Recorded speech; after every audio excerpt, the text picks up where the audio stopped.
Bonjour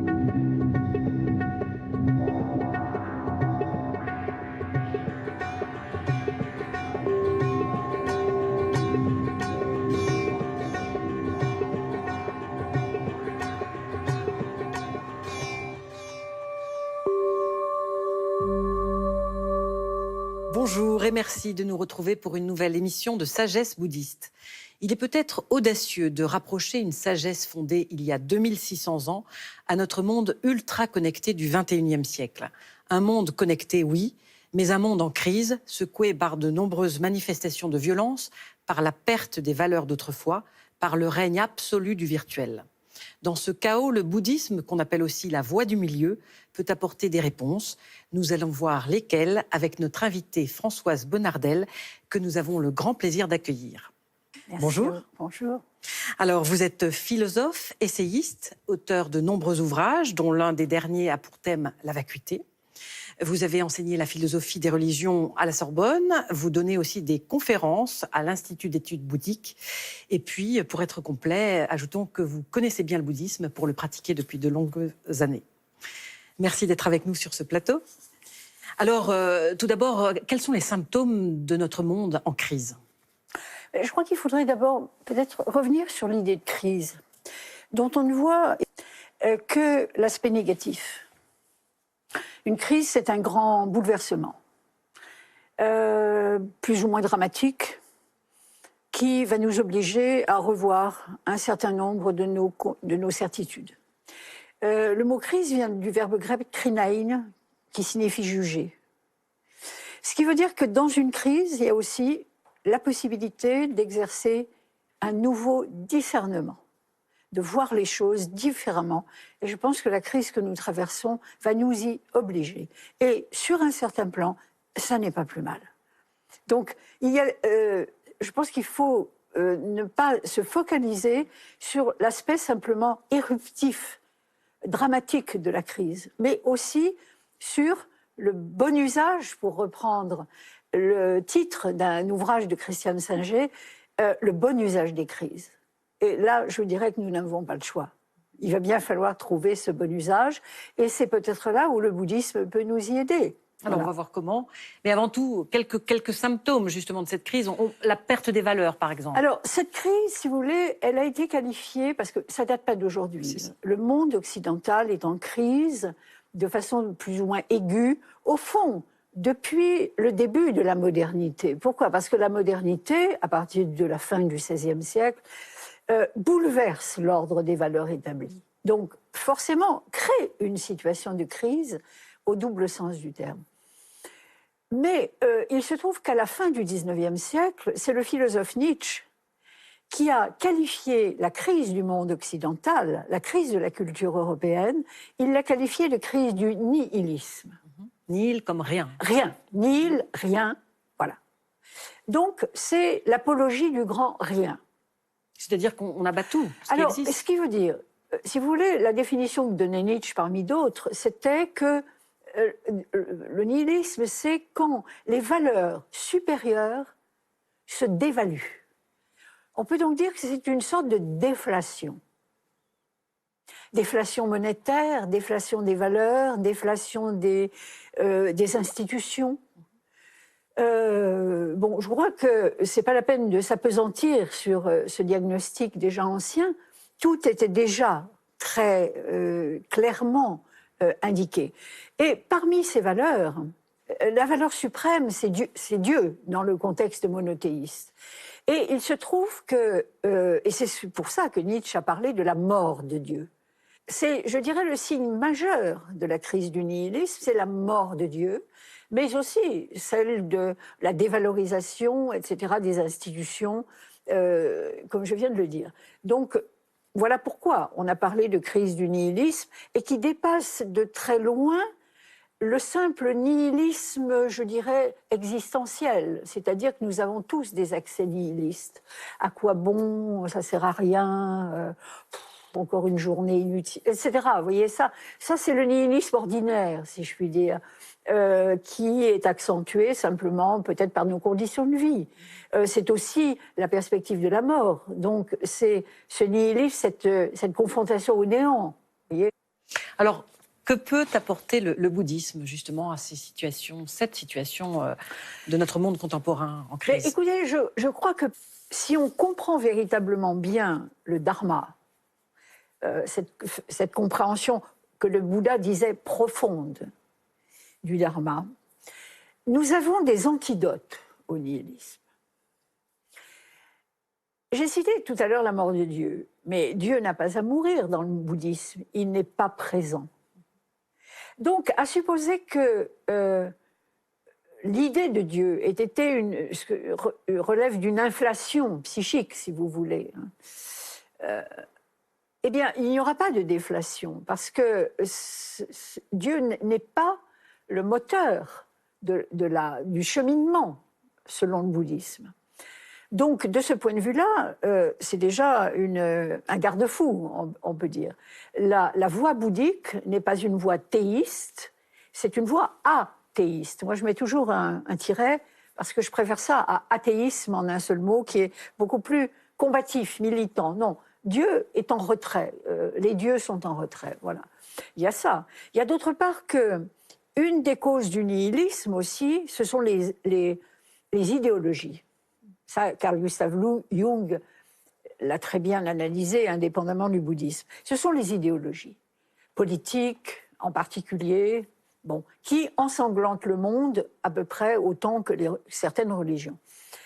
À partir du moment où le Bouddha nous invite à une déconstruction de ces formations mentales, où il considère que toutes les idéologies, enfin il n'emploie pas le mot à l'époque, mais que toutes les constructions mentales sont le jeu de l'ego, et que c'est l'ego qui cherche la violence, qui veut s'imposer, etc. Eh bien, il nous offre de quoi un outillage, si je puis dire, pour désamorcer le nihilisme avant même qu'il se présente. Vous voulez dire que le bouddhisme est une voie de déconditionnement? Tout à fait. C'est le mot qui convient. J'ai parlé de déconstruction, de déconditionnement, effectivement. Il nous apprend, grâce à la méditation, non seulement à prendre ce recul, mais à ne plus faire le jeu de l'ego. Nous le voyons bien dans les affrontements que nous avons personnellement avec des tiers. C'est toujours l'ego qui tire les ficelles, qui veut s'imposer, etc. Ce qui ne veut pas dire qu'il ne doit pas y avoir de débat, que nous devons nous incliner devant toute chose, mais il y a la manière de le faire. Et de ce point de vue-là, et il y aurait beaucoup d'autres exemples, il me semble que le bouddhisme, par rapport à la crise que nous traversons, nous donne des indications extrêmement précieuses, justement, quant à la manière d'aborder cette crise. Et évidemment, dans un esprit de pacification aussi. Il s'y prend comment, le bouddhisme, justement? Il donne un code de conduite. Comment l'octuple sentier? Non, ce que préconise, bien sûr, il y a des codes de conduite dans les premiers enseignements du Bouddha. Et puis, les méthodes varient aussi selon les écoles et selon les grands véhicules, les trois grands véhicules. Les méthodes du Vajrayana ne sont pas celles du bouddhisme ancien. Ça, il ne faut pas perdre ça de vue. Mais, vous voyez, le bouddhisme ne nous donne pas des règles précises de conduite, si ce n'est la justesse de notre engagement, que ce sont les huit branches de l'octuple sentier que le Bouddha a enseigné dans le cadre de la 4e noble vérité, c'est-à-dire... On peut juste les rappeler, ces 8 branches. Ces 8 branches, la compréhension, la compréhension juste, l'action juste, la parole juste, la vue juste, ensuite les efforts justes, etc. Il y en a 8. La conduite aussi. La conduite juste. Bon. Donc, qu'est-ce que ça veut dire, cette justesse? Vous remarquerez qu'on ne parle pas de vérité. Pourquoi est-ce qu'on s'entretue? Pour la vérité. La vérité des uns n'étant pas la vérité des autres. Le bouddhisme renonce à cette notion transcendante de vérité, en quelque sorte. Et il propose plutôt la recherche de la justesse. Or, la justesse vient de ce qu'un comportement, une pensée, une action, un effort même. La justesse n'est pas égocentrée. À partir du moment où ces branches de l'octuple sentier, si vous voulez, conduiraient à des comportements égocentrés, il n'y a pas de justesse. Et il y a aussi qu'à partir du moment où vous ne projetez plus vos désirs, et ça la psychanalyse jungienne dit la même chose, vous ne vous projetez plus dans le monde, vous ne voyez plus le monde à votre image, à l'image de vos désirs, etc., de vos angoisses, bon. Eh bien, vous avez acquis une clarté d'esprit. Et cette clarté d'esprit vous permet de trouver la bonne solution au bon moment. Parce que la solution dépend aussi des circonstances. Et ce que je trouve le plus fascinant chez les grands maîtres que j'ai pu côtoyer, c'est cette acuité de la présence à l'instant. C'est comme s'ils venaient vierges de tout bagage conceptuel, idéologique, etc., mais que face à une situation, ils trouvent la bonne solution. Et c'est en ce sens que je pense que, justement, dans une situation de crise comme celle que nous vivons, il me semble qu'il va falloir, pour notre santé psychique et celle des autres, il va falloir trouver le moyen d'arrêter l'imagination, les spéculations, etc. C'est-à-dire, en gros, tout le jeu quotidien des médias. Je dirais, c'est leur métier. Hein. Bon, d'anticiper ce qui pourra arriver, etc., etc. Et en revenir justement au ici et maintenant, le fameux ici et maintenant, de manière à, en chaque circonstance, trouver la bonne réponse. En tout cas, la bonne réponse du moment, qui demain ne sera peut-être plus la bonne réponse.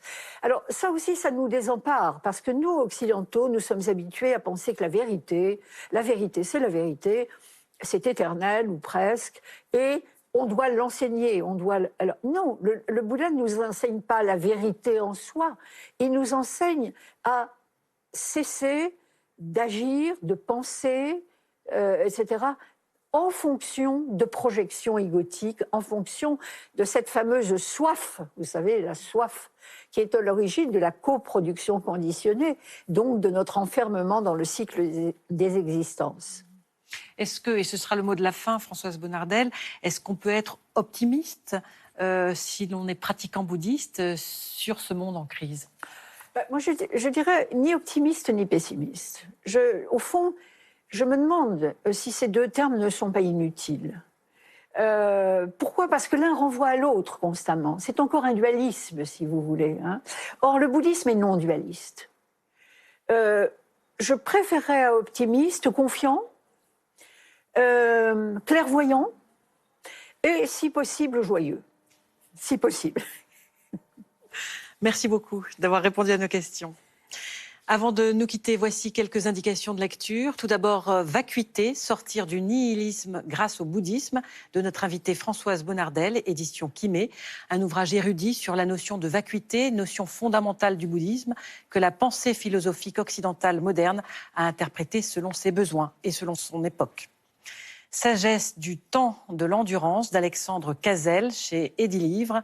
L'auteur a sélectionné des versets qui mêlent spiritualité et vie contemporaine pour donner à voir que le bouddhisme a toujours su vivre avec son temps. L'expérience du bonheur, une philosophie de la joie par Bruno Giuliani, édition Almora. L'auteur explore ici toutes les conditions qui mènent à l'expérience de la félicité, des plus simples plaisirs du quotidien à la plus profonde béatitude. C'est la fin de notre émission. Vous pouvez la revoir durant un mois sur France TV. Merci à tous de nous avoir suivis. Très heureux dimanche et à la semaine prochaine pour un nouveau numéro de Sagesse bouddhiste.